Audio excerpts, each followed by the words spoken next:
ਹਿੰਦੂਆਂ ਨਾਲ ਉਸ ਤਰ੍ਹਾਂ ਮੇਰਾ ਵੈਰ ਨਹੀਂ। ਵੈਰ ਹੁੰਦਾ ਤਾਂ ਮੈਂ ਹਿੰਦੂ ਦੀ ਕੁੜੀ ਨਾਲ ਛੜਾ ਕੇ ਦਿੰਦਾ ਜਲਾਲਾਬਾਦ ਤੋਂ। ਹੁਕਮ ਚੰਦ ਹਿੰਦੂ ਦੀ ਲੜਕੀ ਹਿੰਦੂ ਚੁੱਕ ਕੇ ਲੈ ਗਿਆ ਜ਼ਬਰਦਸਤੀ, ਨੌਜਵਾਨ ਮੁੰਡਾ 10,000 ਦੇ ਇਕੱਠ ਵਿੱਚ ਆਣ ਕੇ ਸਟੇਜ ਤੇ ਚੀਕਾਂ ਮਾਰ ਕੇ ਰਿਹਾ, ਸੰਤ ਜੀ ਤੁਸੀਂ ਦਮਦਮੀ ਟਕਸਾਲ ਦੇ ਸੇਵਾਦਾਰ ਹੋ। ਪੁਰਾਤਨ ਸਮੇਂ 'ਚ ਸਿੱਖ ਹਿੰਦੂਆਂ ਦੀਆਂ ਲੜਕੀਆਂ ਛਡਾਉਂਦੇ ਰਹੇ ਹੈ। ਮੇਰੀ ਨੌਜਵਾਨ ਕੁਆਰੀ ਲੜਕੀ ਨੂੰ ਹਿੰਦੂ ਚੁੱਕ ਕੇ ਲੈ ਗਿਆ।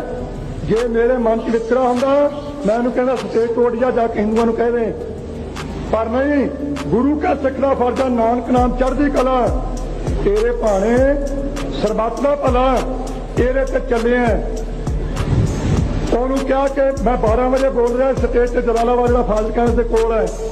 ਉਹਨੂੰ ਕਿਹਾ 5 ਵਜੇ ਨੂੰ ਤੇਰੀ ਲੜਕੀ ਕਰਿਆ ਗਈ, ਪਰ ਗੱਲ ਠੀਕ ਹੋਈ ਤੇ ਹੋਰ ਰੌਲਾ ਨਾ ਕੋਈ ਹੋਇਆ। ਮਹਿੰਦਰ ਸਿੰਘ ਸਾਂਝਾਂ ਵਾਲੀ ਦਾਸ ਨੇ ਡਿਊਟੀ ਲਾਈ। ਖਾਲਸਾ ਜੀ 4:45 ਵਜੇ ਨੂੰ ਉਹ ਲੜਕੀ ਲਿਆ ਕੇ ਹਿੰਦੂ ਦੇ ਘਰੇ ਦਿੱਤੀ।